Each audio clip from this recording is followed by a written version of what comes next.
자, 자.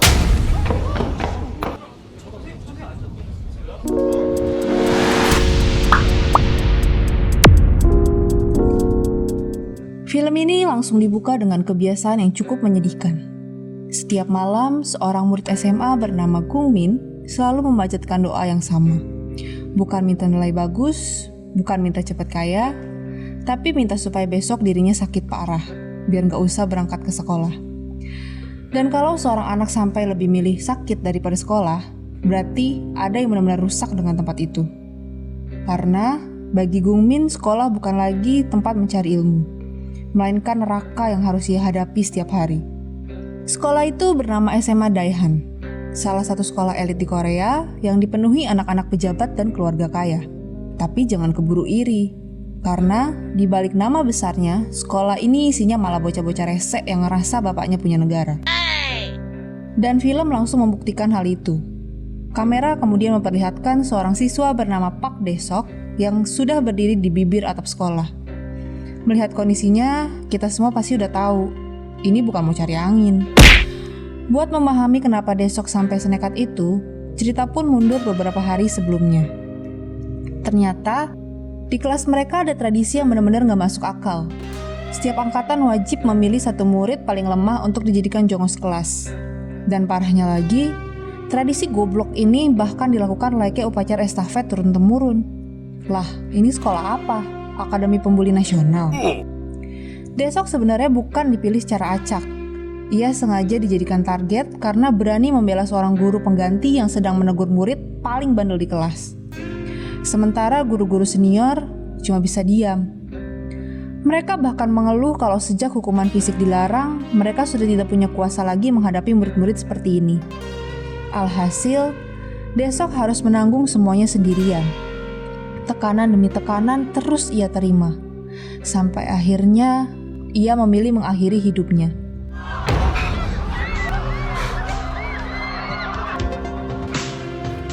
Yang bikin emosi setelah polisi datang ke lokasi, tidak ada satupun pelaku yang ditangkap. Bukan karena kurang bukti, tapi karena pemimpin geng pembuli itu adalah Ryu Jun-hong, anak seorang politisi berpengaruh yang merasa dirinya kebal hukum berkat backingan ayahnya. Jadi, ya selama bapaknya masih punya jabatan, mereka ngerasa bisa ngelakuin apa aja. Dan bener aja, belum lama setelah kematian Dae-sok, Jun-hong bersama tangan kanannya Kim Gwang-soo kembali mencari korban baru. Kali ini giliran Kung Min yang dipaksa menjadi jongos kelas. Seolah-olah nyawa Dae-sok tadi gak pernah ada. Penyiksaan pun kembali dimulai. Di dalam kelas, ia dipaksa minum alkohol sambil direkam. Di lorong sekolah, Kung Min dipukuli. Bahkan mereka punya cara yang lebih licik. Mereka sengaja memancing Kung Min agar memukul balik. Biar nanti rekamannya bisa dijadikan bukti palsu kalau justru Kung Min yang memulai perkelahian. Lah, bocah-bocah ini umurnya masih SMA, tapi otaknya udah kayak mafia. Namun saat Gwang-soo sedang asik mempermalukan Kung Min di depan banyak murid, 어른한텐 반말하지 않는다. 학교에서는 뛰지 않는다. tiba-tiba seorang pria asing datang menghampiri. Penampilannya benar-benar biasa, enggak sangar, enggak berotot. Kalau papasan di jalan juga paling dikira pegawai kantoran. Tapi siapa sangka, blok! Satu tamparan mentah langsung mendarat telak di rahang Gwang-soo. Sampai si tukang bully itu langsung nyium lantai.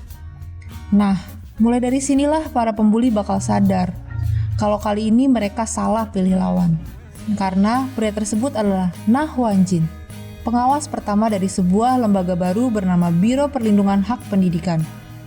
Dan percaya deh, kalau orang-orang ini udah turun tangan, yang bakal diajarin bukan lagi pelajaran sekolah, tapi pelajaran hidup yang gak bakal mereka lupain. Ternyata pria ini bukan datang sendirian tanpa alasan. Ia merupakan anggota dari sebuah lembaga baru bentukan pemerintah Korea Selatan bernama Biro Perlindungan Hak Pendidikan atau disingkat BPHP.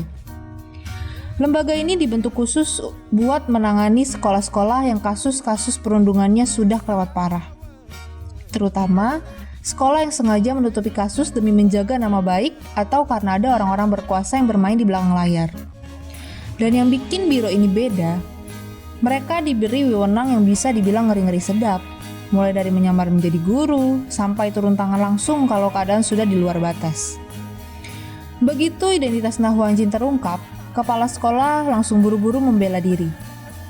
Katanya di sekolah mereka tidak pernah ada perundungan. Lah, orang baru ada aja murid yang meninggoy gara-gara dibully, masih aja bilang aman. Lebih lucu lagi, kepala sekolah juga sempat mengingatkan kalau kelas 115 dihuni anak-anak pejabat termasuk Jun Hong. Anak anggota dewan yang katanya tidak boleh disentuh. Mendengar itu, Hwan Jin cuma senyum tipis. Tanpa banyak omong, ia langsung mengambil alih kelas tersebut sebagai wali kelas pengganti. Pelajaran pertama pun dimulai. Namun, bukannya langsung ceramah, Hwan Jin hanya memanggil daftar hadir satu persatu. Sampai akhirnya ia berhenti di satu nama, Pak Desok. Mendadak suasana kelas langsung berubah hening, karena kursi itu akan selamanya kosong. Sayangnya, meski sudah melihat kenyataan itu setiap hari, tak satu pun dari mereka menunjukkan rasa bersalah. Melihat sikap murid-murid yang masih santai, Hwan Jin langsung beri hukuman kepada seluruh kelas. Jun Hong yang masih sok jago pun langsung menentangnya. Katanya, tidak ada seorang pun yang bisa membuat dirinya takut. Mendengar itu, Hwan Jin hanya menjawab dengan santai. Kalau rasa takut, datangnya dari pengalaman. Dan sekarang, saatnya Jun Hong merasakan pengalaman itu sendiri. Seketika, satu kelas langsung dibuat diam. 앉아. 모의고사 얼마 안 남았는데. 야, 그거 잘 됐다. 어? 공포.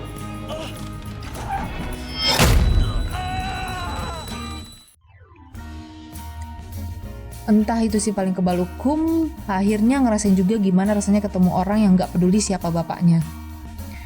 Belum selesai sampai di situ. Saat jam makan siang, Jun Hong kembali bertingkah seperti penguasa.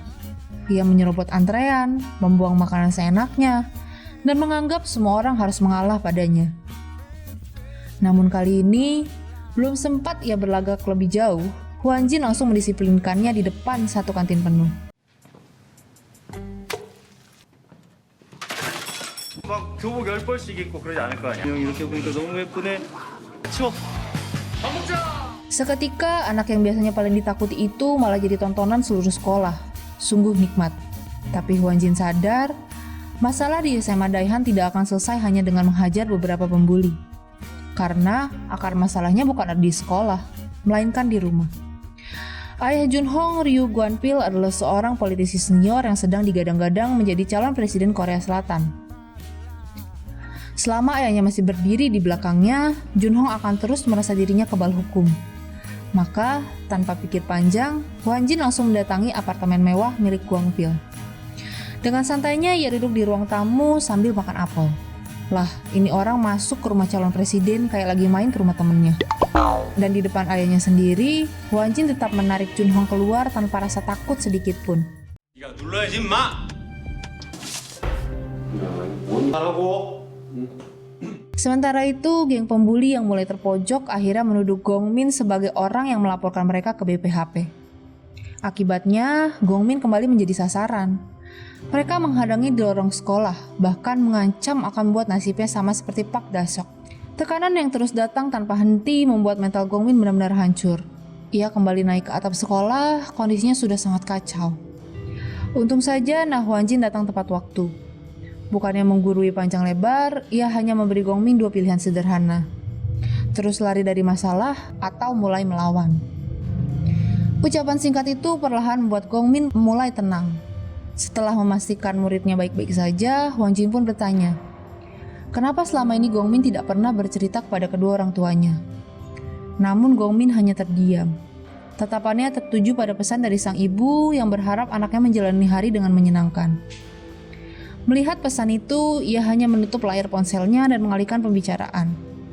Karena baginya, orang tuanya sudah bekerja terlalu keras. Ia tidak ingin menambah beban mereka. 한 명이 없냐? 어?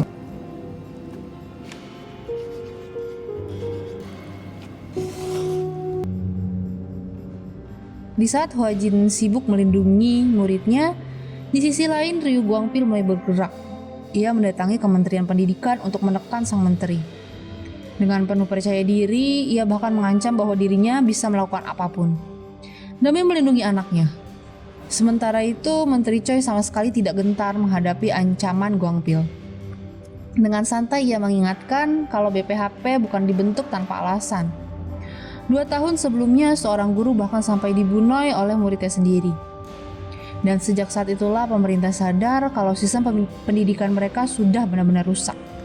Jadi jangan heran kalau sekarang ada orang yang tugasnya memang buat ngajarin bocah-bocah rese pakai cara yang lebih keras. Gak lama setelah pertemuan itu, nasib Guangpil langsung jungkir balik. Satu persatu skandalnya mulai terbongkar ke publik. Mulai dari dugaan suap, pelecehan seksual, sampai penyalahgunaan properti. Lah, paket lengkap. Pas karir politiknya mulai ambruk, Guangpil langsung menuduh Menteri Choi sebagai dalang dibalik semuanya. Namun Choi malah mengakuinya dengan santai. Memang benar, semua itu adalah balasan atas apa yang selama ini ia lakukan. 연루된 류광필 의원의 체포에 묻힐 뻔했던 이 사건은 에 대한 제보 접수와 조사. 맞는데? 아니 저도 비유한 거예요. Begitu ayahnya tumbang, nasib Junhong pun ikut tamat. Anak-anak yang dulu takut padanya sekarang malah berbalik arah. Mereka mengangkat Junhong sebagai jongos kelas yang baru, lengkap dengan tokat estafet. Dan semua penghinaan yang dulu pernah ia lakukan pada Daesok, ironisnya kini ia merasakan sendiri bagaimana rasanya menjadi korban. Tapi justru disinilah film ini berbeda. Gongmin sama sekali tidak merasa puas, ia malah mengaku kepada Hwan Jin kalau dulu saat Daesok dipilih menjadi jongos kelas, diam-diam dirinya sempat merasa lega. Karena itu berarti bukan dirinya yang menjadi korban. Ucapan itu langsung bikin suasana hening, karena ternyata bukan cuma pelaku yang punya salah. Kadang orang yang memilih diam tanpa sadar juga ikut membiarkan semuanya terjadi. 이 지옥에서 다르지 임마. 그러니까 너는 후회도 하지 말고. Sementara itu, Junhong yang hidupnya sudah benar-benar hancur akhirnya kehilangan akal. Ia nekat menyiram bensin ke seluruh lorong sekolah, niatnya cuma satu. Kalau hidupnya sudah hancur, sekalian semua orang ikut hancur. Lah, mental bocah satu ini memang udah enggak bisa diselamatin. Di tengah kekacauan itu, Hwan Jin kembali muncul. Dan untuk pertama kalinya, Junhong memohon ampun. Namun film langsung memperlihatkan kilas balik.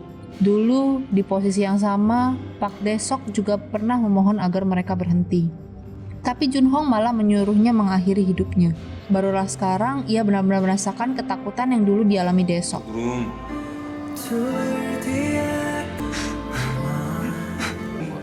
그리고 그 행동에 대한 Setelah semuanya berakhir, Hwan Jin menjelaskan arti pendidikan menurut BPHP.